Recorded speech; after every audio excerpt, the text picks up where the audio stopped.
e agradável as ideias de artigos acadêmicos falando com os seus autores do que lendo os artigos, embora obviamente também tenha lido os artigos. Os artigos acadêmicos de Tversky e Kahneman são uma importante exceção. Embora os escrevesse para uma seleta audiência acadêmica, Dani e Amos pareciam pressentir que havia um leitor generalista à sua espera. O livro de Dani, Pensar Depressa e Devagar, era abertamente dirigido ao leitor generalista, e isso ajudou-me a mim, leitor generalista, de várias formas.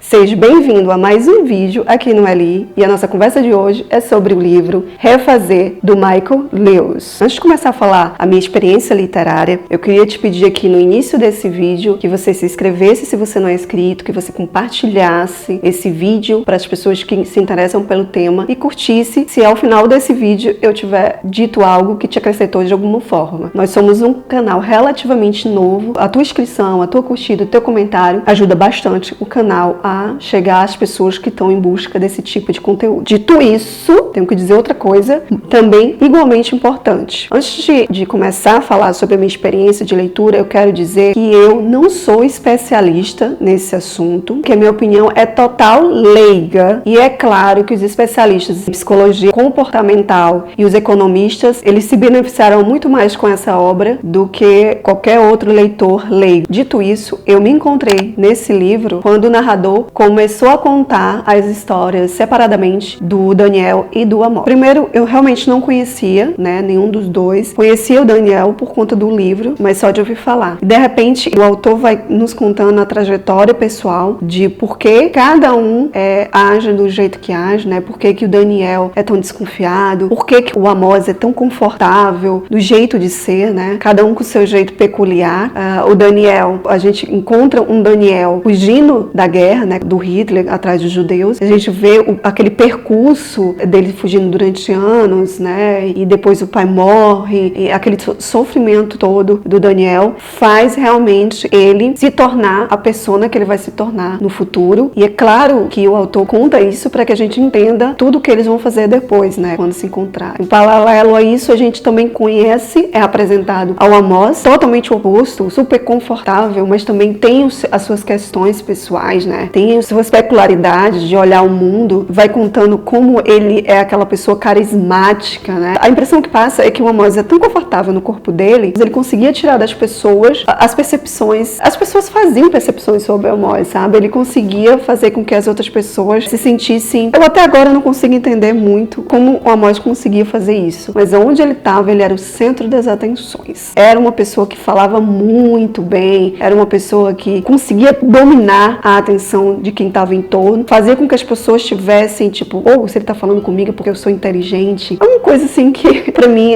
foi uma certa estranheza, mas eu consegui visualizar. Os dois claramente eram o oposto um do outro. O Amos confiante, Daniel inseguro. Os dois eram questionadores da mente humana. Os dois eram israelitas e em algum ponto da sua vida iriam se encontrar para refazer muitas das teorias que já estavam pré-estabelecidas. Nas áreas das estatísticas, marketing, na lei, os diagnósticos médicos, políticas governamentais, eles fariam vários testes para descobrir o que faz uma pessoa tomar suas decisões. Vou dizer para ti que não foi um livro fácil de ler. Primeiro porque eu notei que eu não tenho o conhecimento necessário, a base necessária para sugar, para reter dessa leitura. O Michael tem uma escrita muito fluida, a gente vê o trabalho que ele teve, de pesquisa para poder constituir esse livro para leitores generalistas, que são leitores que gostam de muitas coisas, se interessam por muitos assuntos. Me enquadro facinho nesse padrão porque eu me interesso por muitas coisas, e ler esse livro para mim foi um pontapé inicial para algumas temáticas, alguns questionamentos que eu mesma fazia e que o Amos, o Daniel deram nomes,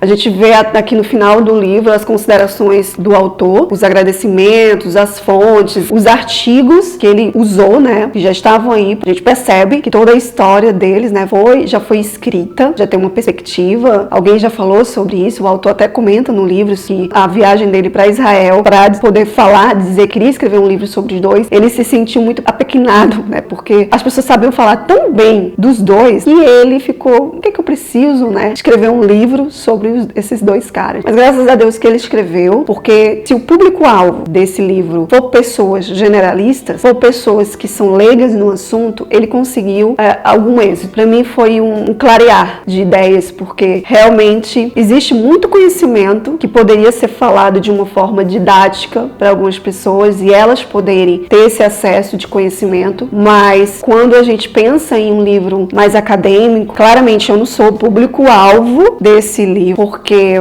acho que quem está estudando psicologia, né, como eu disse anteriormente, quem faz economia talvez tenha mais embasamento, mais conhecimento para poder sugar melhor o que aqui foi dito. Vou precisar de uma segunda leitura para poder entender mais sobre esse tema, mas gostei muito da experiência de ler ele. É um livro que demanda esforço seu, porque ao contrário da minha outra leitura do início desse mês, essa leitura foi feita em junho e me consumiu junho inteiro. Por quê? Porque eu realmente tinha que fazer conexões, pesquisas, para ter uma compreensão muito grande sobre esse livro. Mas, para mim, sou leiga, não sou da área, estou dando aqui minha humilde contribuição, porque eu entendo que tanto o Michael, o autor desse livro, como o próprio Amos e o próprio Daniel, eles entendiam que esse tipo de conhecimento devia chegar a mais pessoas lendo para poder entender. Porque a gente sente, eu já falei disso, que existe um conteúdo que só é entendível, eu não sei se existe essa palavra, a um certo grupo de pessoas. E existem pessoas que não são desse grupo, que têm interesse nisso, que têm interesse em entender melhor sobre esse assunto. Eu gostei muito da forma como o Daniel e o Amos tinham aquele comprometimento em mostrar às pessoas aonde elas podiam melhorar, fazer elas terem uma lucidez sobre o que elas estavam tomando decisão. Ele cita no livro vários exemplos do Amos e do Daniel fazendo testes para saber se a gente toma as nossas decisões baseado no que um grupo diz ou nos nossos achismos, ou se realmente a gente está tomando aquela decisão ciente de toda a racionalidade que a gente tem para isso. Eu agradeço demais ao Michael por ter feito esse livro. É um livro que não foi fácil de eu ler, de eu terminar. Vai ter uma releitura e que me ajudou muito a entender algumas questões pessoais minhas que eu vou desenvolver e melhorar apenas com o conhecimento, né, tá nesse livro. Então, se você está procurando, está interessado em estudar alguma coisa, em conhecer autores que fizeram uma diferença no mundo, o Projeto Refazer é uma boa pedida, porque realmente é um conhecimento que, se eu for na raiz, eu não vou conseguir entender. Espero ter feito sentido ao final desse vídeo. Não é um livro que você lê e rapidamente tem uma opinião formada. Esse é aqueles tipos de livro que você lê, assimila e numa segunda leitura é que você vai realmente fazer os links, as conexões. Eu queria mesmo era deixar a minha contribuição sobre essa leitura, porque eu acho que o intuito, a ideia da criação da teoria comportamental, mas a ideia do autor era fazer que pessoas como eu, leigas nesse assunto, tivessem um primeiro encontro com esse assunto e visse de uma ótica diferente. É assim que eu interpreto. Não esquece de compartilhar, de se inscrever nesse canal e a gente se vê num próximo vídeo.